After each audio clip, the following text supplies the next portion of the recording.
Buenos días, queridos amigos, ¿cómo están todos ustedes? Bienvenidos una vez más a INADEC TV, al programa Más que Leyes, Educando la Conciencia. Soy Delia Linares Alvarado y hoy tenemos el placer, el gusto, una vez más, miércoles de criminogénesis, queridos amigos, un tema, ya vieron, bastante polémico, creo que va a levantar amplia y controversia. Vamos a hablar de algo que adolece al país de manera muy puntual. Y para ello tenemos una invitada fenomenal el día de hoy con nosotros, queridos amigos, la maestra Aida del Carmen San Vicente Parada, licenciada y maestra en Derecho por la Universidad Nacional Autónoma de México, nuestra gloriosa UNAM. También tiene la maestría en Derecho en la UNAM, ambas con mención honorífica.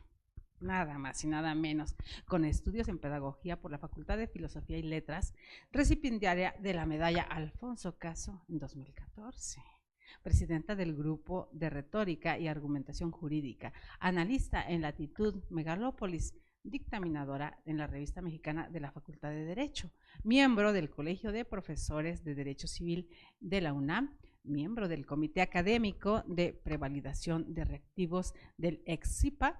Ha sido catedrática en diversas instituciones como División de Estudios de Posgrado de la Facultad de Derecho de la UNAM, el Tribunal Superior de Justicia del Distrito Federal, la Universidad del Valle de México, la INEO, entre otras. Es más, queridos amigos, les puedo compartir orgullosamente que también ha dado cátedra aquí en el Instituto Nacional de Desarrollo Jurídico, lo cual es un orgullo para nosotros. Es también productora, exproductora del programa de Sí es Penal en Radio IUS UNAM. Saludos por ahí a nuestro querido maestro Jesús Zelaya Chimalpopoca, hablando de IUS UNAM, experta en contenidos y autora de Voces Jurídicas para el Diccionario de Panhispánico Jurídico de la Real Academia Española. Actualmente es doctorante en Derecho por la División de Estudios de Posgrado. Ha tenido la oportunidad de fungir como experta en contenido y diseñadora instruccional de las plataformas educativas de educación a distancia de la UNAM y de la UVM. También es autora de guías de estudio para el Sistema de Educación Abierta de la UNAM. Cuenta con diversas publicaciones, artículos indexados y arbitrados en Praxis, revista de la Facultad de Derecho, Amicus Curiae, Arts Irusi, Tirant Leblanc. Cuenta con intervenciones y conferencias en el Senado, Universidad de La Habana, en la UNAM, en la Universidad Panamericana, en el Instituto de Investigaciones Filológicas, entre otras. Cuenta también con diversos cursos y diplomados en bioética, ecoética, zoética, enseñanza del derecho, en ambientes educativos a distancia, documentación de tortura, custodia de datos personales, creatividad y educación, filosofía del derecho e historia del arte, entre otros. Queridos amigos, a grandes rasgos es un pequeño segmento de su semblanza, de la semblanza curricular de la invitada del día de hoy. Bienvenida, querida Aida, a estar con nosotros, a compartir el conocimiento aquí en INADEC TV. Y pues muchas gracias al doctor Alejandro Carlos Espinosa. Cada día nos deja la estafeta más y más alta cada miércoles, y eso es de agradecer para nuestro público, el aprender de ustedes cada miércoles. Bienvenida. Muchísimas gracias. No, pues la oportunidad de construir conocimiento con ustedes, intercambiar ideas y también con nuestro público, llegar hasta sus hogares donde están, conminarlos a la reflexión, junto con que nosotros también queremos aquí reflexionar. Entonces es una experiencia maravillosa. Estoy muy agradecida por la oportunidad, por el espacio. Y bueno, estamos aquí para discutir y dialogar. Para dialogar. Compañera también de nuestro querido rector, el doctor Anatolio González Emigdio, allá en el posgrado. Recordemos que el rector da clases también por allá, sí. Entonces todos son conocidos, les digo yo, los importantes todos se conocen siempre. Sí. Iba a leer un poquito, sí. Hablando precisamente del sistema penitenciario, que nos vamos a enfocar hacia una rama en específico, pero creo que es interesante la revista Criminogénesis, queridos amigos, precisamente en el número 15, alguien que es experta en el sistema penitenciario, la doctora Ruth Ruth Villanueva Castilleja. Toda una que autoridad. En la comunidad y además parte fundamental también de criminogénesis. Entonces,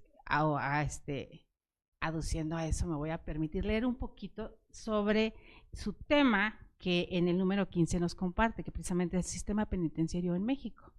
El sistema penitenciario nacional, al integrarse por una amplia pluralidad de centros que se ubican en las 32 entidades federativas del país y que difieren en cuanto a capacidad, tipo de población, dependencia de autoridades, organización, nivel de seguridad, etcétera, conforman un régimen complejo sobre el cual es necesario trabajar reconociendo su estructura, necesidades y problemáticas.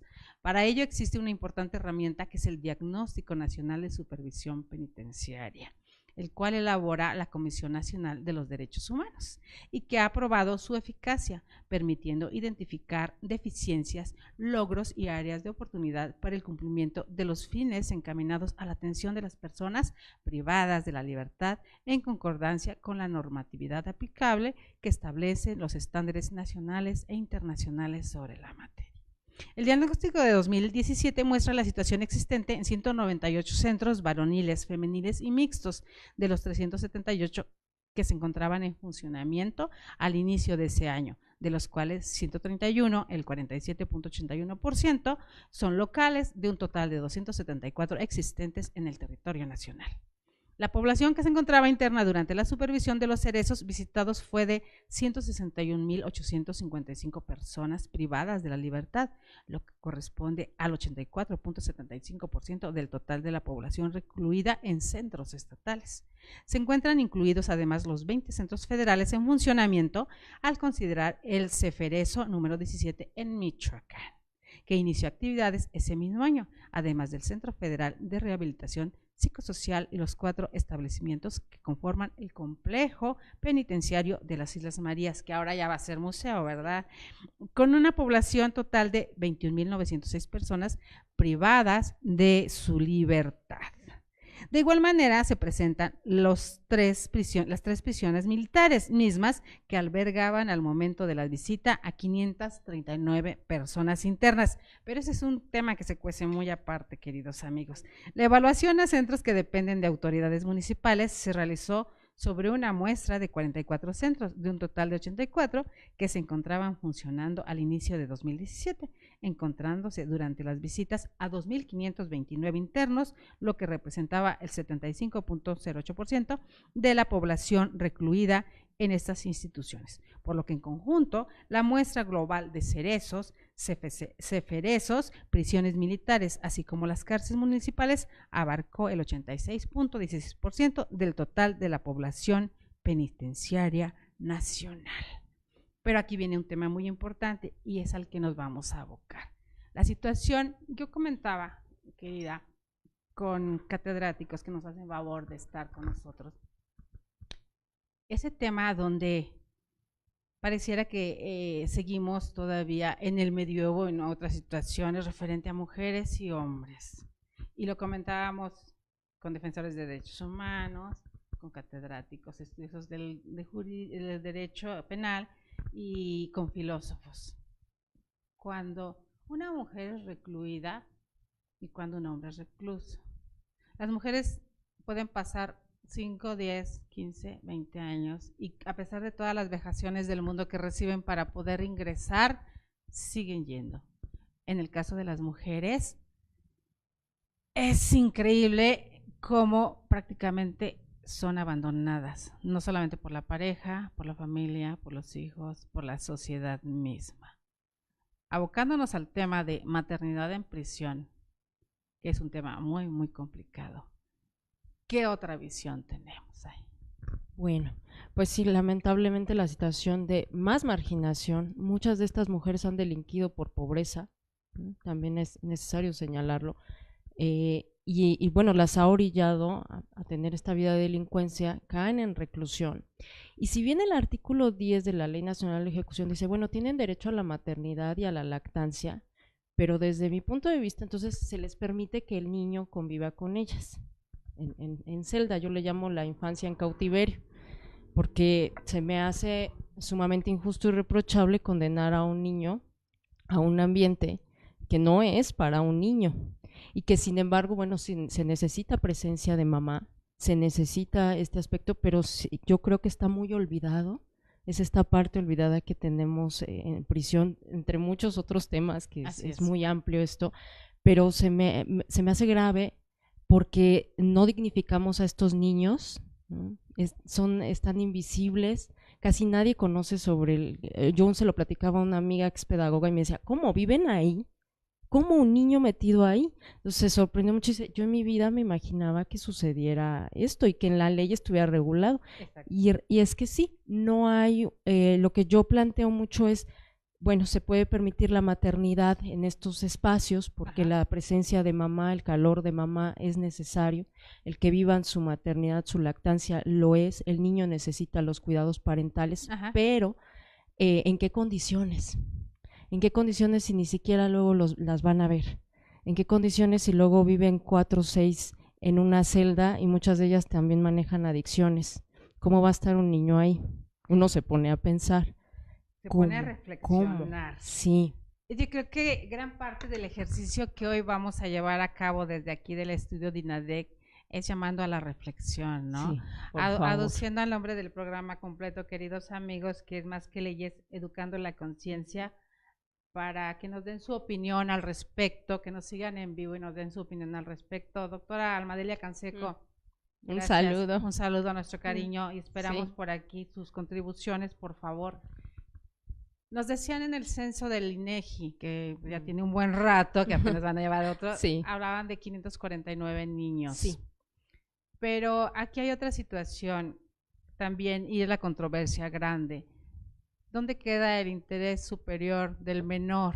Muy bien, qué bueno que lo pone en la palestra. Sí, como yo soy madre de familia, dices, ok, te engañaron, sabemos de las llamadas mulas, sabemos que las inducen, la mayoría de las mujeres que están en prisión, la mayoría, y no es pretexto, la mayoría son manipuladas para un objetivo, la mayoría son cómplices de, y los verdaderos culpables, muchos están fuera.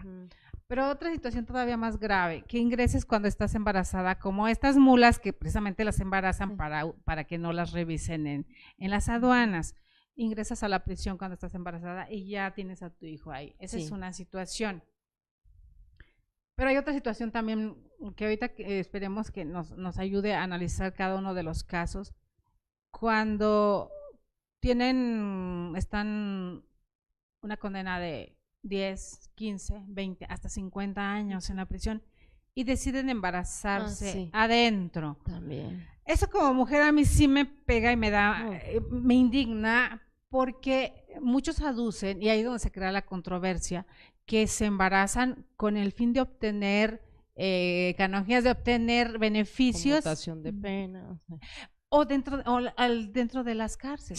Sí. Porque podría decir, están hacinados 4 o 6 en una celda, pero si no, estarían en peores condiciones. Sí. ¿Hasta dónde utilizo mi condición de mujer y un ser, y yo decido por la vida de este ser, para meterlo a una vida de prisión de 6 años? Porque hasta donde nos dicen son 6 años los que tiene que estar el menor ahí. Sí. Que ahorita vamos a ese tema. Pero primero, ¿cómo de verdad nuestra ley permite esto? Y luego no queremos la constitución moral, y a veces creemos que sí se necesita algo como eso. Yo creo que es muy importante. Qué difícil. De hecho, se ha olvidado mucho que el derecho viene de cuando se divide la filosofía, hay una filosofía teórica y una filosofía práctica, y en esa filosofía práctica entra la ética, y de ahí también deriva la filosofía del derecho. Entonces nosotros tenemos un gran arraigo con la moral, con la ética dejamos, y la moral, porque la ética es la reflexión de esa moral que yo estoy ejerciendo o que practico en sociedad. Entonces, ¿dónde queda la reflexión de lo que se rescata y lo que también se puede cuestionar moralmente? ¿A dónde queda? Ahorita pusiste varios temas que muy bien, que bueno, que podamos tener la discusión.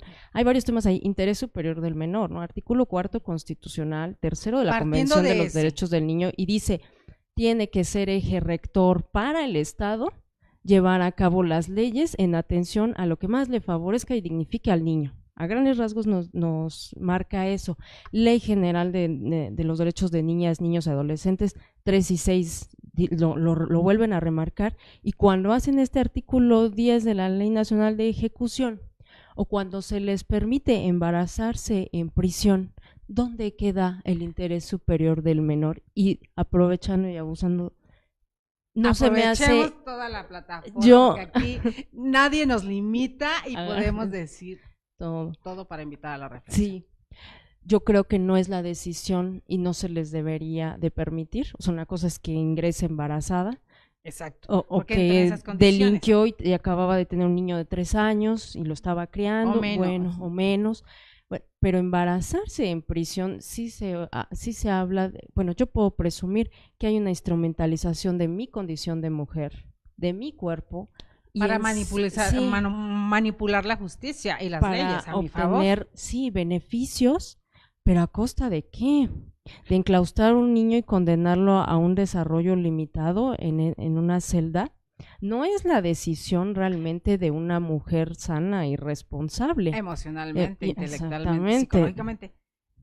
Y tomando en cuenta esta sentencia de la Suprema Corte, que tiene muy poco tiempo, y la recordarán, queridos amigos, porque se hizo viral, sobre el interés superior del niño cuando la donación de sangre de los testigos de Jehová. ¿Cómo algo como esto puede pesar más que la vida entera de un niño? ¿Por qué no hay legislación al respecto? ¿Qué está pasando ahí? ¿O qué debiera el mundo jurídico voltear y darle un pellizco a los legisladores para hablar sobre ese tema? Tenemos que, como abogados, creo que nos hemos olvidado mucho del lado humano, y que si bien nosotros regulamos o estudiamos conductas exteriores, pues, pero estamos hablando de seres humanos. No podemos olvidar eso. Y que hay una dignidad por la cual también hay que luchar, no nada más es este valor de manera pasiva, sino que yo también me tengo que hacer digno con mis conductas, ¿no? Y también ser un ejemplo. Todas estas partes las hemos perdido, y yo creo que urge. Yo en mi caso estudié pedagogía y tuve 2 años de psicología educativa y de psicología evolutiva. Y eso da un parámetro diferente, parada desde un escalón muy por arriba de nosotros, queridos amigos. No, es en serio, digo, honor a quien honor merece. Cuando se estudia desde otra visión, de otra perspectiva. Interdisciplina. Claro, otra disciplina, con metodología, obvio que cambia la visión. A mí me cambió muchísimo porque mi maestra en aquel tiempo, las 2 maestras que yo tuve durante los 2 años, nos pusieron a leer pues todo lo que es psicología educativa, las etapas del desarrollo de un niño y de un adolescente, Jean Piaget, Vygotsky, Erikson, Carl Jung, Eric Fromm, qué nos decía cada uno, y se da uno cuenta de lo frágil que es un ser humano en esos primeros años, de cómo hasta el calor de mamá, el que se sienta atendido, le va a trascender a un adulto, y que el adulto no crezca con inseguridades, con neurosis, con frustraciones, y ese adulto entonces no me dé problemas en sociedad. Por supuesto. La prevención. Exacto. Y entonces, ¿dónde queda la evolución de la jurisprudencia exactamente en ese punto? Para mí está muy olvidado. Está muy es increíble que, por otro ejemplo de este tipo de situaciones, derechos de enfermos mentales, se ve como estigma social, como marginación. Del niño nos olvidamos que no puede ver los mismos contenidos que yo, que exponerlo a esta realidad a veces tan fría, tan ruda. No puedo, es un niño. Burda, sí, muy bien. ¿Cómo puedes? Concepto, nos dicen los psicólogos, y usted como estudiosa también de ese tema, que la formación de un infante son los primeros 5 o 6 años de vida. Infancia es destino. Y entonces, querida mía, ¿cómo entendemos que durante 6 años un niño nazca en prisión, huela a prisión, coma prisión, viva prisión, y lo peor, a los 6 años le corten de tajo la única vida que conoce y lo despeguen de la mamá en ese instante? ¿Cómo marca a un ser humano? Es que de verdad me enchino y me indigna y me pone un poquito mal el tema. ¿Cómo marca a un ser humano esa situación? Ese estigma social, no solo, igual y los que no lo saben, pero si alguien se entera, ¿cómo lo trae él tatuado en Sí. su cerebro de por vida, en sus sentimientos. Se queda la herida en la personalidad, ¿no? Y no permite un sano desarrollo de la personalidad, porque quiebro personalidad en el momento de desarrollo. Es muy importante recalcar que, bueno, haciendo un paréntesis, a veces en ciertos reclusorios se les permite que estén hasta los 12 años. Entonces dicen, no, bueno, sí, no, pero hay que tener algo muy importante en cuenta. Cuando un niño tiene los primeros 3 años, mamá tiene que estar atendiendo necesidades, pero cuando llegan los 4, tiene que socializar, tiene que interactuar con niños de su edad para aprender los roles. Cuando el niño está jugando, cuando el niño imagina, el niño lo que quiere es tener poder de representación y de dominio sobre su realidad. Y lo que él quiere es fungir papeles y roles que en un momento dado llevará a cabo en sociedad. Por eso los niños siempre están jugando a roles. Bueno, porque él está haciendo la introyección de una personalidad y la está asimilando. Es muy importante recalcar, a partir de los 6 años empieza la parte moral, se empieza a desarrollar el juicio moral. Entonces las reglas, la manera en cómo se socialice, cómo hay esta disciplina, que mucho se tiene que, por eso se va a la escuela.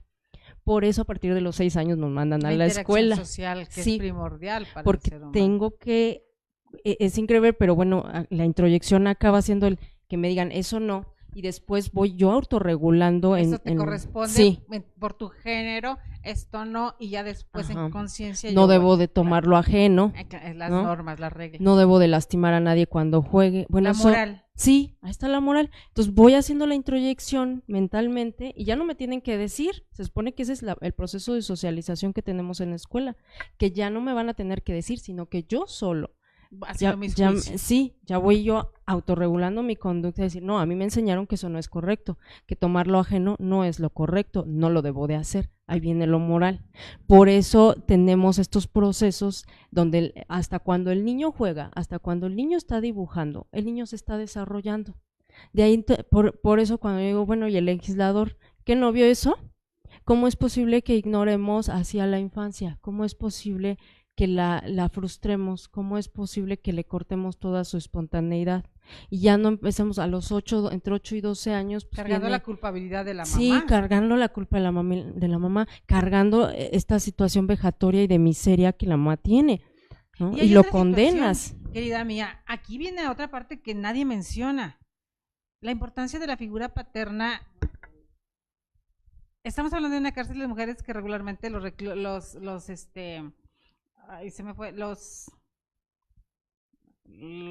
agentes, los guardias, también son mujeres. Y entonces el rol, la figura paterna, que cuando es un divorcio y cuando es pelea de custodia, ahí sí se amrañan, se muerden y demás. ¿Y dónde queda? Esa parte no la mencionan, porque no tienen la figura paterna, y hablando más que nada en niños que se tienen que regir, por ejemplo, es un ser humano para poder, o la protección que una niña necesita de esa figura empoderada que vemos en una sociedad, pongámoslo, sin meternos en broncas de ahorita de otro tipo de familias, pero la sociedad como la tenemos concebida o como se ve en el mundo jurídico. ¿Y dónde queda la figura paterna? Y en el psique, ¿dónde queda? Muy importante, ¿no? Bueno, si se quiere leer ahí Erich Fromm, el malestar en la cultura, ahí habla sobre la figura paterna, Freud, y Erich Fromm pues nos va a hablar también en el miedo a la libertad sobre la influencia que tiene el padre en nuestro desarrollo, porque padre de manera en esta psique colectiva, en esta herencia genética que ya tenemos, pues el padre suena hasta autoridad. Claro. Mamá siempre se asocia pues con la ternura, ¿no?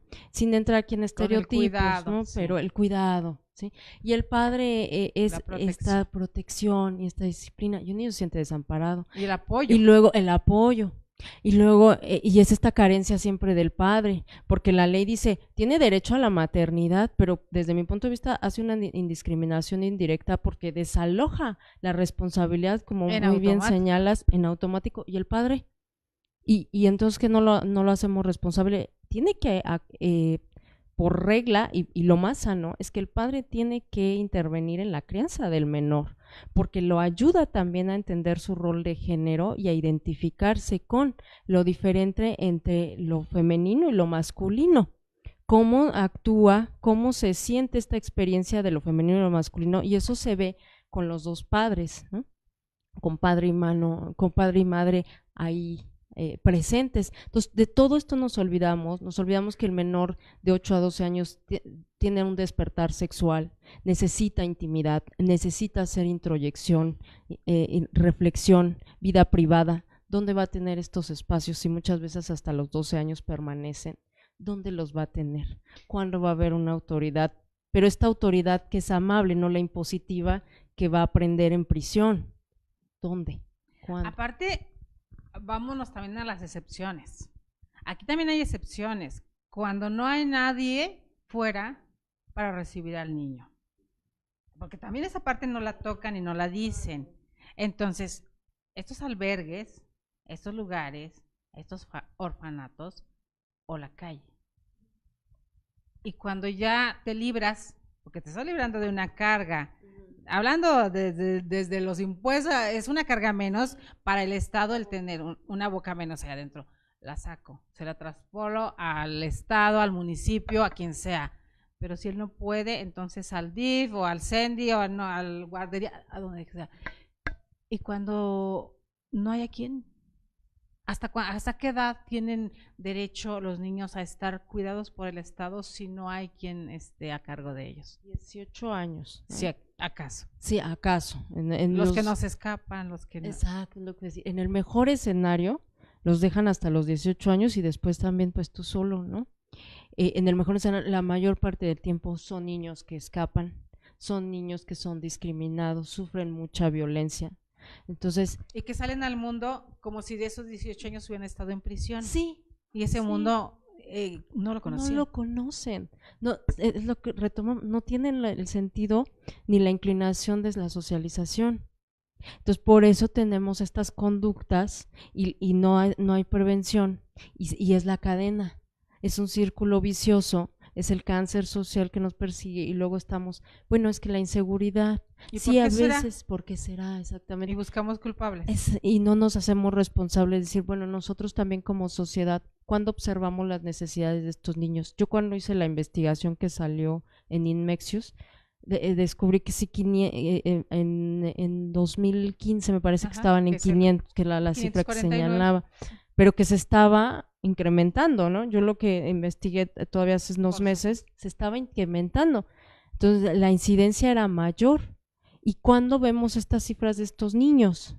¿A qué horas? Yo la verdad porque me pusieron a investigarlo hace unos meses y, nos dan el dato encantó. Duro, nada más las sí, pero todo eso tiene pero las aristas del tema. Exactamente. Como bien señalas, bueno, y cuando crece, ¿dónde queda?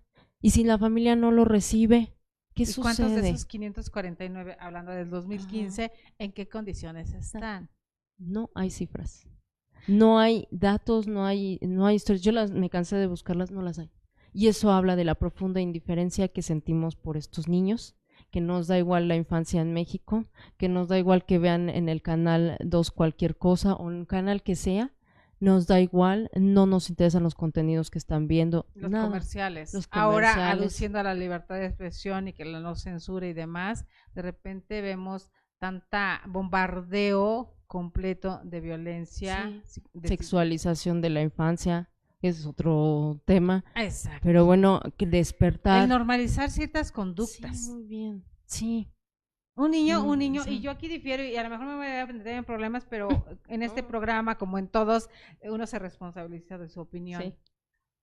Cuando no puedes decir, yo critiqué mucho un programa de Discovery, que hablaba de una niña, ya es la niña transexual. O sea, como un niño de 2, 3 años, de 5 años, va a pedir maquillarse porque quiere ser mujer, o va a pedir... Es una hipersexualización de infancia. Y los padres lo permiten, y entonces lo dejo ser porque es o sea, ¿perdón? Es un niño. Y tu responsabilidad como formador. Exactamente. Y como creador y creador. Sí. No como criador, como creador.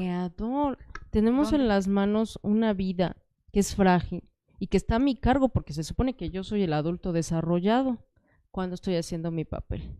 Yo la verdad es que, y se los digo a mis alumnos de posgrado, creo que estamos en una sociedad en la que nos hemos hecho menos responsables, en la que todo es descargar responsabilidades en la tele, la libertad. Yo siempre les digo, bueno, hablamos siempre de libertad como actúa con los límites establecidos. Espinosa decía, ya me gusta más, la libertad es que tú sepas tus limitaciones y sepas cuáles son tus obstáculos y en arreglo a ello te comportes y edifiques una vida. Entonces, ¿dónde quedamos en estos aspectos? ¿Dónde nos hacemos responsables? Si el tema de los niños que cambian de sexo, yo entiendo la inclinación de un espíritu, de una sexualidad que se quiere llevar, pero yo diría, es un niño, no se tendría ni por qué acordar. Sí, a veces ahorita, de los 18 años, aduciendo sí, que nos están diciendo los estudiosos de temas que la adolescencia llega hasta los 24 sí, años. es lo que están, porque no se ha desarrollado un neocórtex hasta los 24 años. Y entonces, ¿cómo presumes o presionas a una sociedad diciendo que un niño de 5, de 7, de 8 años decide su sexualidad? Sí. Aún no. Lo normal es que empiece a despertar a 8, 12 años. Y eso está primeramente en formación. Y los precoces. Ajá. No, un tema, y antes de irnos, ese tema. Sí. Adulto responsable. ¿Y dónde está la responsabilidad de estas madres que deciden embarazarse dentro de la prisión? Sí, que era lo que decíamos, no es la conducta de un adulto. ¿Dónde está la responsabilidad? O sea, van a perdonar mis barbarismos a los que ya se están acostumbrando, queridos amigos, pero... Muy amena, no. Cuando decido tener un hijo para que me haga llevadera mi vida dentro de una prisión, porque me siento sola, no es como ahora lo que están haciendo de humanizar animales para sentirlo como parte de mí, pero sin responsabilizarme de un hijo. O sea, la equiparación, pues digo que mis barbarismos, queridos, pero ¿por qué la jurisprudencia, por qué el Estado es tan laxo en esa parte con una mujer cuando va a supeditar una vida completa de un individuo? No es un animal, no es un juguete, no es algo que pueda, una caja de Legos que pueda acomodar a mi antojo. Es una vida. ¿Y en dónde queda? Esa es mi pregunta. ¿Dónde queda? Y es la responsabilidad del adulto. ¿Cuál? ¿Cuándo? Sí, lo que en realidad vemos estas conductas realmente de descargue, de que quiero no ser una madre y dar amor, sino que quiero descargar a veces frustraciones y quiero consumir la vida de otro. Y quiero que tenga alguien que me consuele porque estoy sola. Ajá. Entonces estoy consumiéndolo, no estoy creando un adulto independiente, sino que te estoy consumiendo, o sea, acompáñame, sírveme de algo, es a lo que voy cuando yo... Y no la alienación parental viene siendo también un delito. Es cosificar. Exacto. Estamos haciendo de una persona, la estamos instrumentalizando, estamos volviendo un objeto. Que me produzca placer y a lo mejor me ayude a liberar mis culpas. Sí. O que me ayude a que sea más llevadero. Así estamos. Y esos son problemas de salud mental. Más allá de lo jurídico, que lo jurídico debe de intervenir y nos debería de ayudar en esta parte, y el juez no debería de tomar a la ligera la vida de un ser humano, porque entonces estamos hablando de un derecho que no le está sirviendo a la vida, no le rinde culto ni le tiene amor a la vida, si somos tan descuidados de, bueno, sí, estoy viendo las condiciones, no hay ni siquiera condiciones de salubridad, pero ten ahí a tu hijo. No, tanto de la mujer es reprochable como de la legislación que se lo permita. Para eso está el derecho, para que cuando nosotros estemos queriendo hacer lo que se nos dé la gana, es cuando el derecho tiene que llegar y acotarnos por el bien de todos, por el bien tuyo y por el de todos, y sobre todo por un niño. Entonces dice uno, sí, ¿dónde queda? Realmente se ha convertido todo en esta parte de instrumentalizar, le decimos la modernidad líquida, ¿no? Cómo se escapa la vida rápidamente en sucesos, y entonces tengo un hijo y da igual, y luego ya me olvido de él, como es muy bonito porque durante los 3 primeros años los tienen súper bien, el niño empieza a crecer y empiezan a perder interés. Lo mismo pasa con las mascotas, ¿no? Por supuesto. Crecen y es cuando ya están abandonadas. Cuando ya tienes que cuidarlo, limpiar y estar cuando viene lo duro y la realidad de hazte cargo porque es una vida y es responsabilidad, y atiende ahí es cuando ya estamos tan infantilizados también como sociedad que ya no queremos eso, porque sería muy propio de un niño decir, no, ya no quiero jugar así, pero de una persona grande habla de que no ha tenido el desarrollo pleno y de que no se ha asumido como adulto. Y entonces alguien que me diga, después de que yo vea esas conductas, me diga, y voy a ser madre, o voy a ser padre también. Y dice, no, pobre niño. Es mi derecho. Sí. O sea, que esté recluida, pero es mi derecho pero ser es mi madre. derecho. Y este abuso del derecho, ¿no? Que se me hace de lo más reprochable, porque ahora exactamente, yo a veces doy derechos humanos y siempre es, tengo derecho, tengo facultades, ¿y qué obligaciones tienes? Exacto. ¿Y dónde las dejas? Porque de esas no hablas. No. Y de repente vemos, y aquí otra metida de pata, ahí va, queridos amigos, vemos estos grupos activistas pro vidas y demás quejándose de la ley de aborto y todas esas cuestiones, pero nadie se ha metido a hablar. Yo no veo ¿Cuándo hablan estos niños? Yo no veo marchas cuando tenemos, porque el número de infanticidios también está muy bonito. Aquí mueren 3 niños al día y 4 desaparecen. Cifras de hoy, de enero de 2018. Y no hay marchas ni de fifís, ni de chairos, ni de nadie. ¿Dónde están las marchas? Volteando los ojos hacia allá. ¿Dónde están para dignificar a estos niños? ¿Dónde? Hay asociaciones, sí las hay, pero yo creo que falta más trabajo de la sociedad. Y muchas de estas asociaciones, igual me van a quemar en leña verde, consienten mucho a la mujer. Y en esta condición de mujer la hacemos... Empoderamiento, y lo entre comillas. Sí, muy bien, porque en realidad lo que estamos haciendo es instrumentalizar nuestra condición de mujer y no convertirnos en adultas responsables. A conveniencia. A conveniencia. Es que cuando quiero soy frágil y tengo derechos, y cuando no me discriminan, esperan, y cuando no soy empoderada y cuando no soy frágil, no se vale. No tenemos que asumirnos como mujeres, si bien hay una cultura patriarcal que a lo mejor sí nos ha ingerido, pero somos adultas y podemos tomar decisiones prudentes y podemos ir más allá de lo que nos han enseñado. Y eso es parte de ser y estar en este mundo. Y responsabilizarme. Sí. De mis actos, de mis palabras, de mis hechos. Ser de mis dichos. Autoconsciente de mí, de mi entorno. Yo veía hace poquito en el metro, queridos amigos, sabemos, aquí en la Ciudad de México es un segmento para mujeres, que a veces los pleitos son más feos que los de los hombres, créanme, yo lo he visto, pero de repente veo a estas mujeres que se asumen como hombres, desde la vestimenta, actitudes y demás, pero a la hora de subirse al metro, entonces se van al lado de las mujeres, o sea, ¿perdón? ¿Dónde de la congruencia?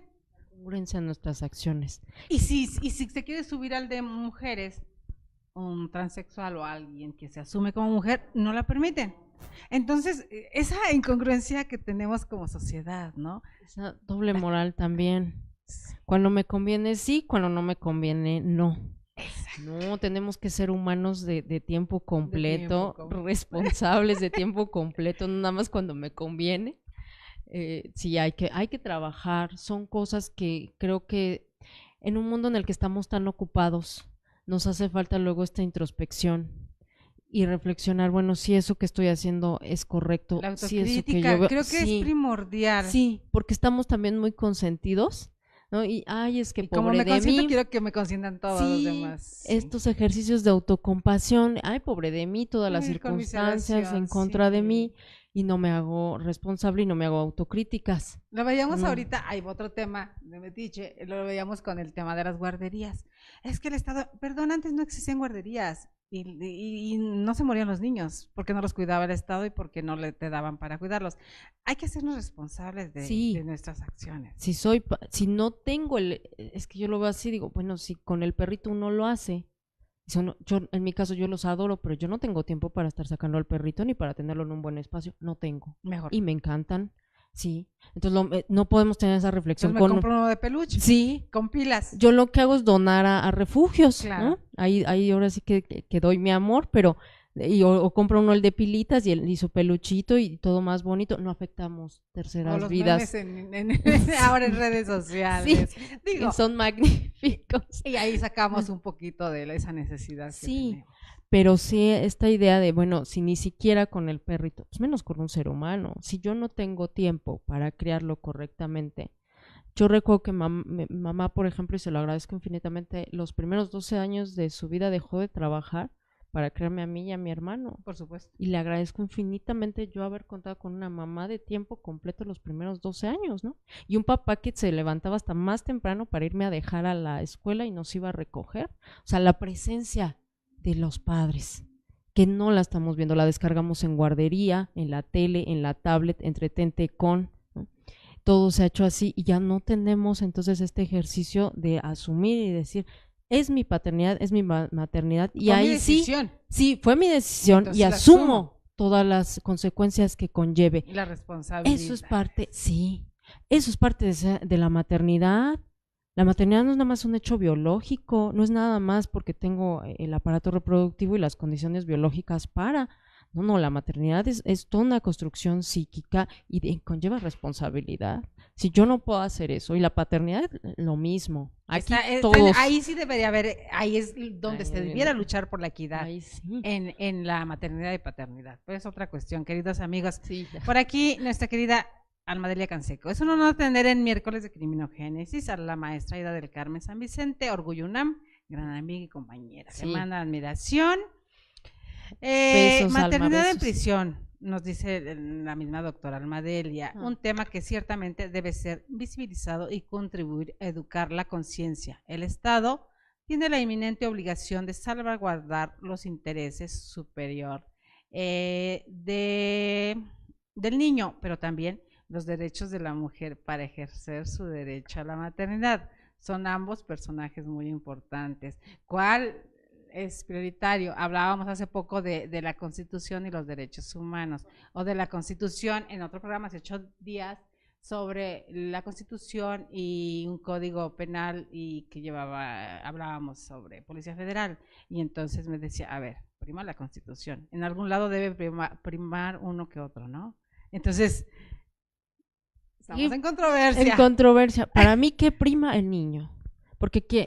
Es una vida completa. Los niños, niñas, sí, porque es una vida completa.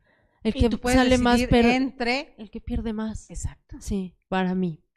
Ana Laura Sánchez Montiel, buenos y hermosos días, manda saludos. Alma Caseco, por eso un momento más para contribuir a educar a la conciencia tanto de los operadores jurídicos como de la sociedad. Así es, maestra, doctora querida. Florentina Ariza, los legisladores tienen mucho trabajo en cuanto a este tema en beneficio del interés superior del menor desde su nacimiento. Antes del nacimiento, aquí estamos hablando, sí. No en el nacimiento, sino antes de decidir si puedes o no por las condiciones. Tu contexto. Y que además el Estado es el que va a mantener ese niño durante 6 años. Digo, 6 años y 9 meses. Ahí es otra cuestión. Sí. Alex González, excelentes comentarios, muy interesantes. Saludos de Jalapa, Veracruz. Un saludo, Alex.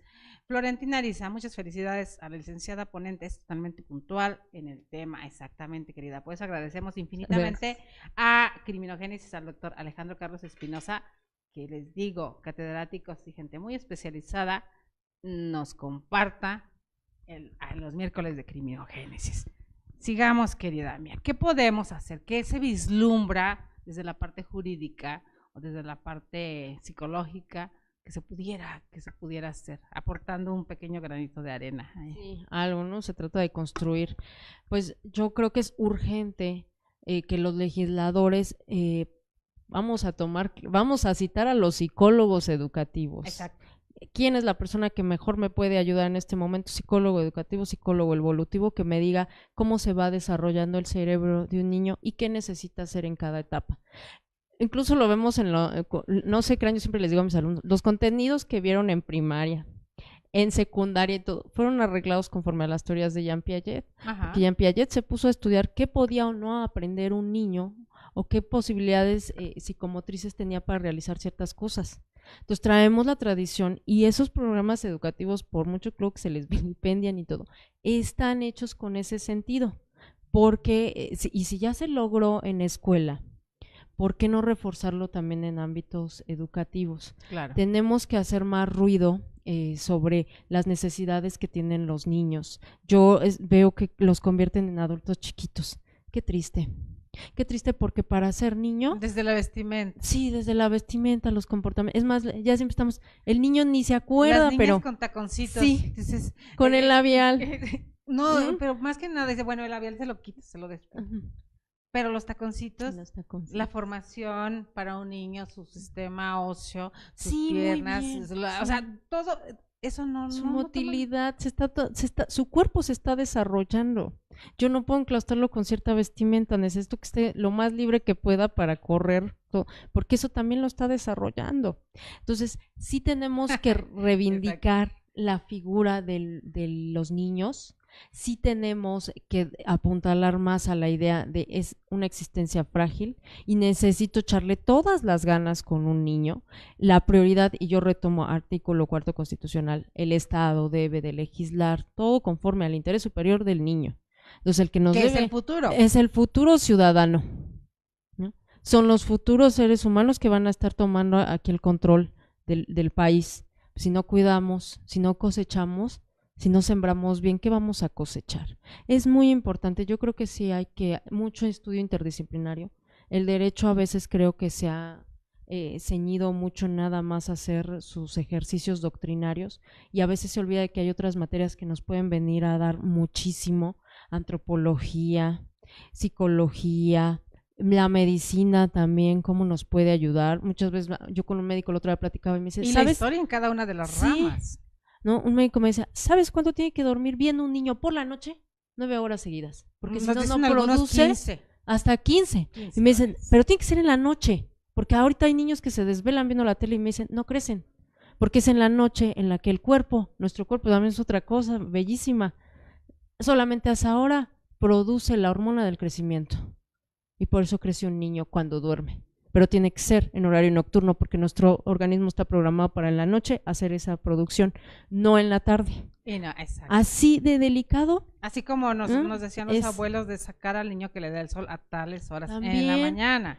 La producción de vitamina D tiene un porqué y ahora qué. Entonces, si eran sabios, si son sabios nuestros abuelos, nada más que no queremos regresar. Hay que retomar eso, sí. Teníamos el viernes pasado, hacemos viernes de cultura, estamos hablando de pueblos originarios, costumbres ancestrales y demás, en este rescate que desde la UNESCO se hace declarando el 2019 como el año para defender lenguas originarias en todo el planeta. Estaba el maestro Abraham Toledo con nosotros, el maestro Feliciano Carrasco Regalado, alguien muy importante en la cultura zapoteca, mixteca, gente de Oaxaca.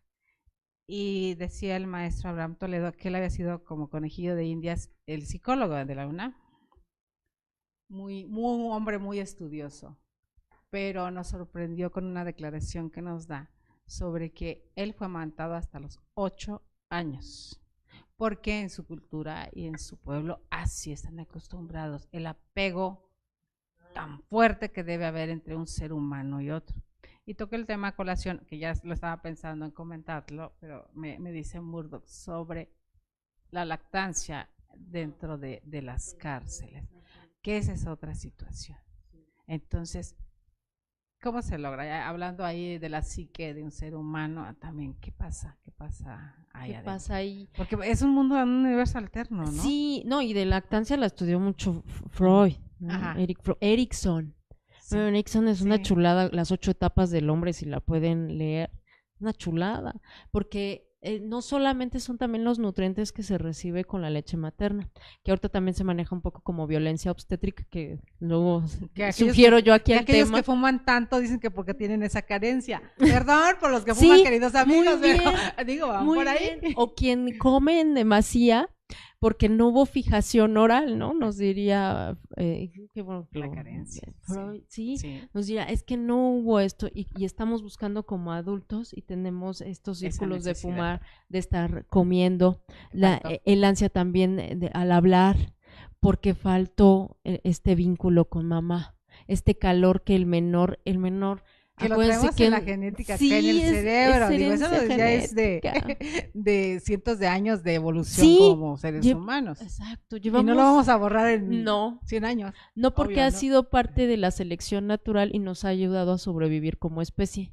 De ahí que se consignen los genes y lo traigamos porque lo traigamos. Entonces, por eso es ese instinto de cuidar a lo que es frágil. ¿no? De ahí, ese tipo de situaciones vienen de esta conciencia colectiva que tenemos, porque si no, no sobrevivimos como especie. Exacto. Así en términos muy llanos y biológicos es, y el vínculo sí que se establece, el niño tiene que sentir el calor de madre. Eso es algo que retoman mucho Fromm. Tiene que, ¿hizo cómo lo hace? Mediante este vínculo de la lactancia. De ahí que sea esencial. Y tomando como premisa esto que nos comparte, pareciera que esa segregación se hace a propósito. Suena bien fuerte, tal vez, porque en mi cabeza está sonando muy fuerte lo que voy a decir, pero es como el interés de los de acá, de los buenos, que somos todos, y entonces los que nacen dentro de una cárcel, segregados desde antes de nacer y para después, es como si no importaran. ¿Es así? Sí, que son círculos de miseria y de violencia muy difíciles de superar.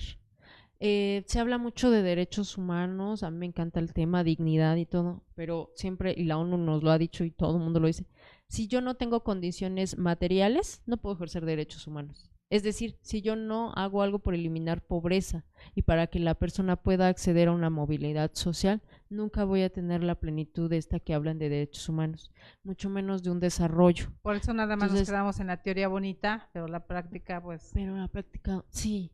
Ahí es donde vienen estos contrastes, porque en realidad yo a veces siento que también es a propósito este olvido.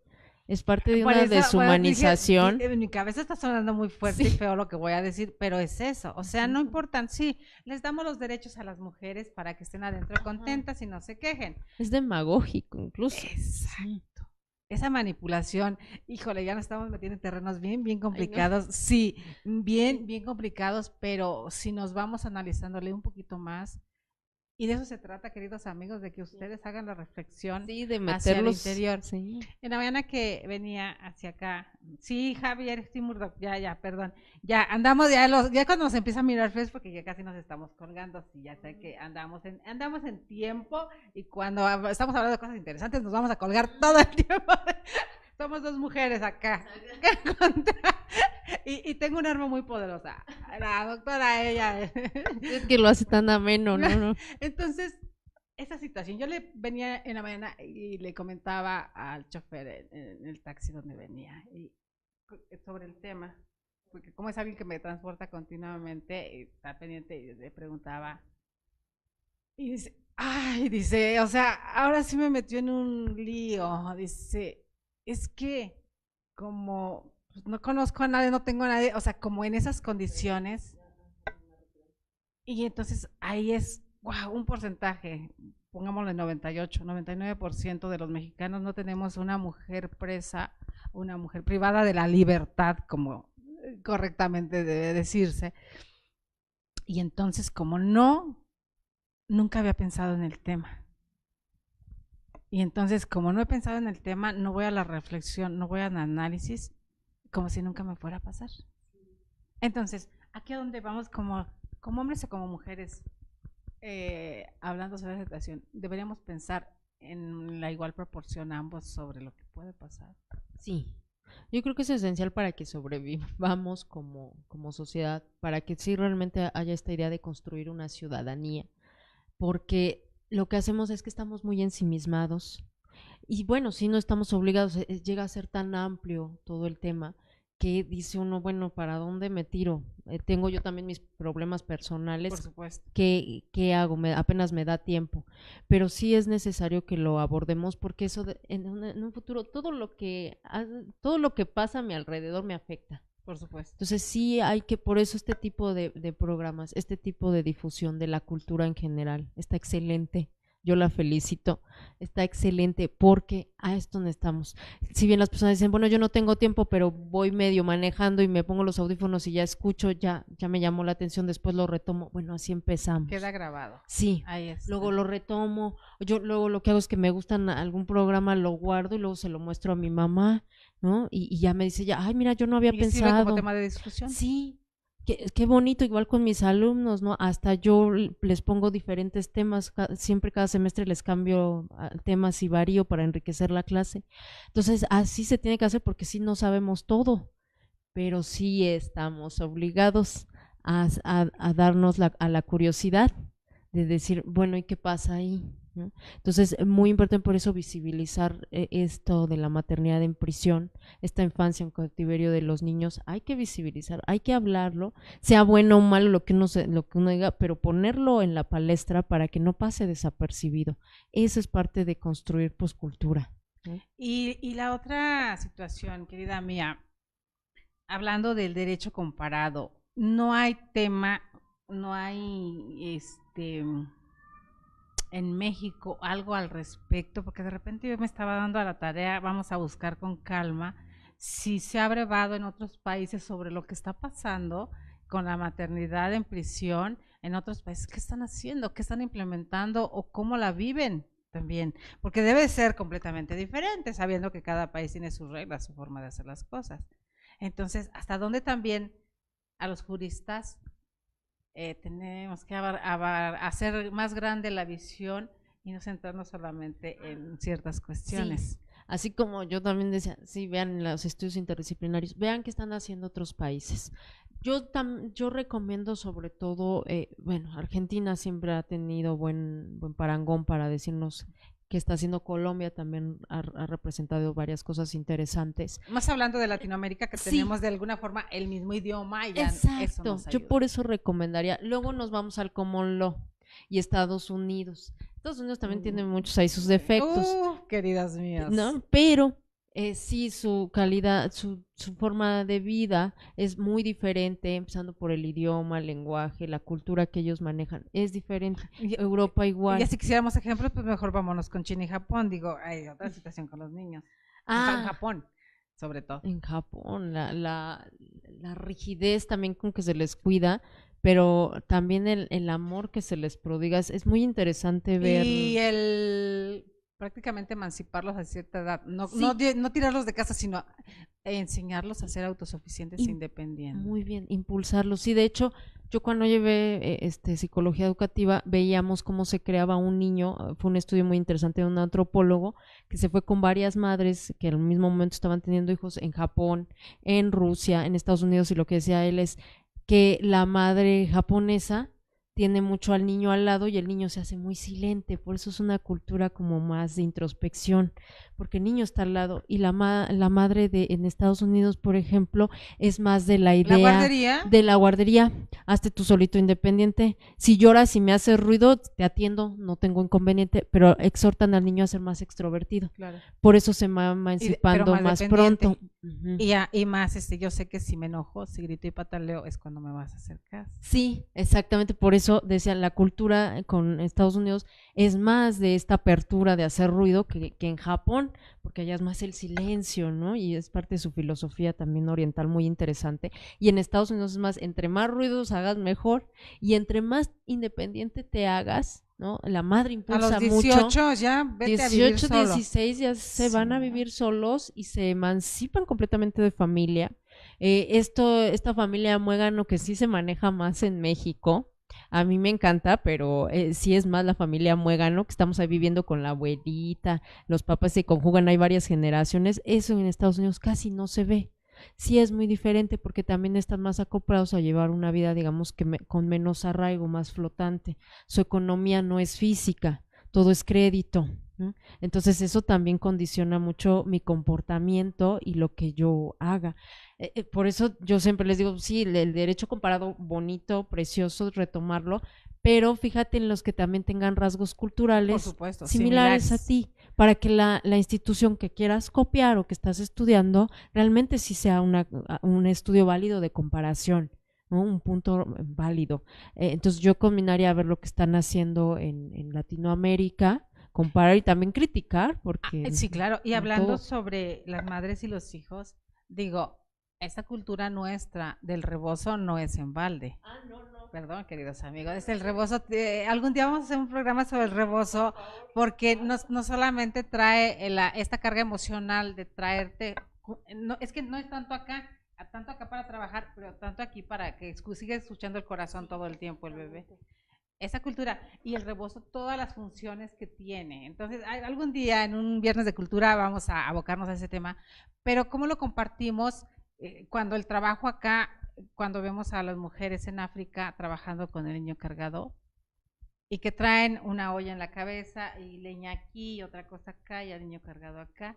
Y algo equiparable también más con Corea.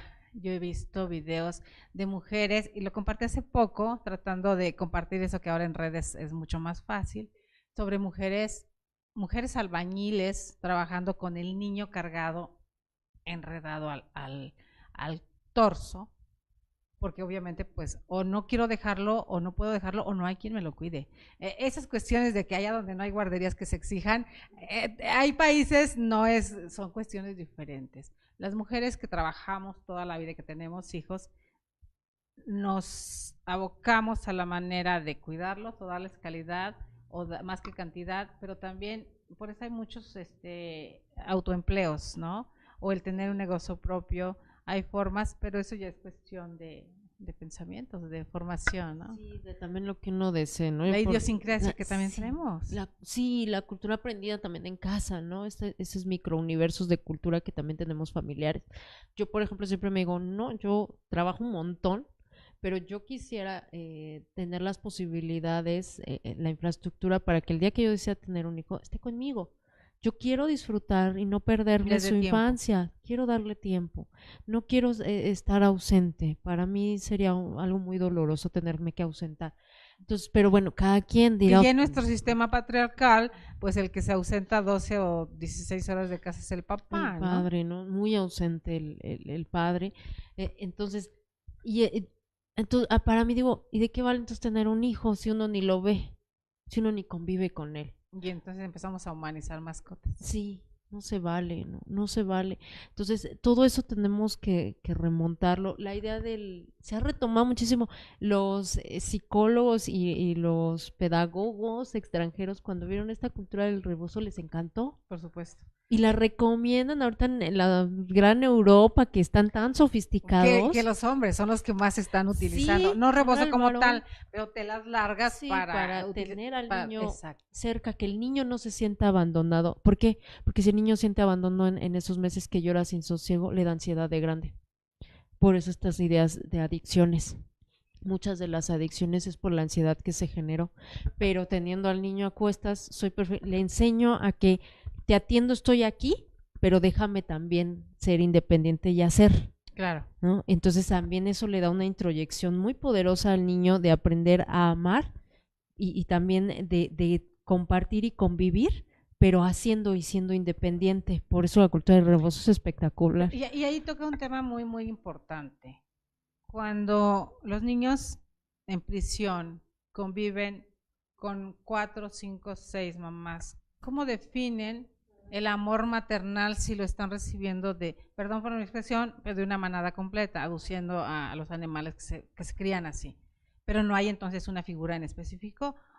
Eso psicológicamente también no debe de ser muy normal, queridos amigos. Causa confusión. Yo un día lo platicaba con una pedagoga, con mi maestra, la doctora Mercedes de Agüero, y le decía que qué tan bueno era mandar luego hay niños que a los 6 meses ya están en guardería.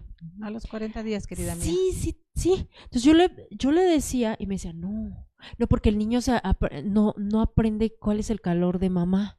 Entonces se disocia el amor y el cariño que él debe sentir o el vínculo en específico se le disocia y no es bueno para la crianza porque nosotros venimos siempre de esta idea de con mamá. Dice, hay niños, me dice porque ella da terapia educativa, entonces me dice, yo tengo niños que desde muy chiquitos en guardería y dan los 8 años, porque también es esto de que la señora que les ayuda en casa asiste al niño y lo está creando.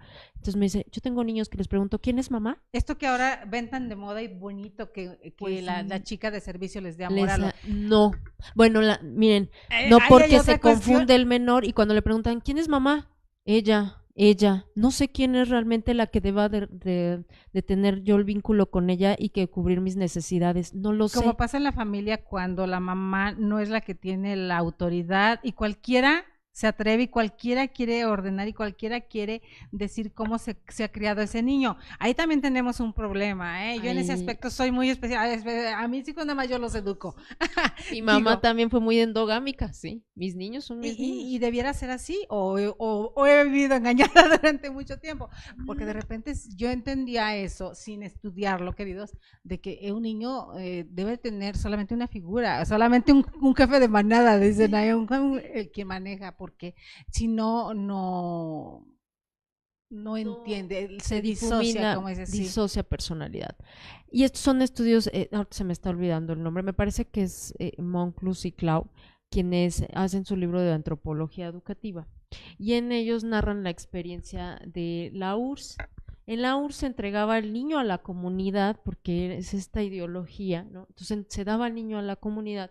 Y lo que sucedió, se hicieron los estudios, es que teníamos adultos despersonalizados, adultos que vivían demasiado en la comunidad y que no sabían atender sus necesidades propias. Es lo que estamos diciendo en una pequeña comunidad de 6 reclusas, cuidando a los niños.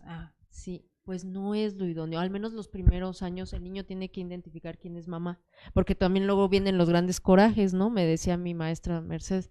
Luego a la chica de servicio le dicen mamá, porque el niño siente más abuelita. calor, sí, siente más calor y más ternura con ellas que con la propia madre. Y entonces se indignan.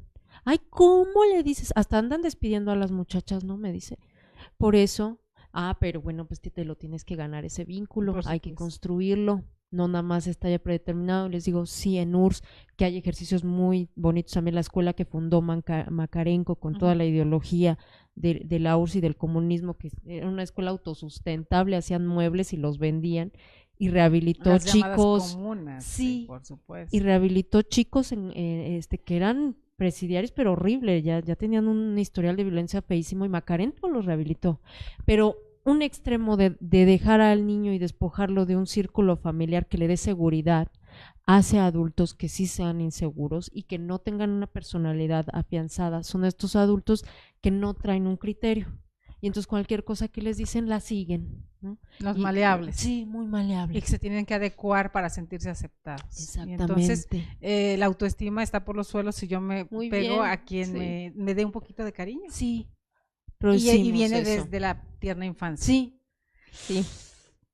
Queridos amigos. Infancia es destino, sí. Alejandro Carlos Espinosa, doctor querido, bienvenido, gracias. Ya estamos despidiendo prácticamente el programa. Felicidades a la brillante abogada, muy adecuada contextualización del tema. Muchas gracias. Esos son como estrellitas que nos acaban de poner así.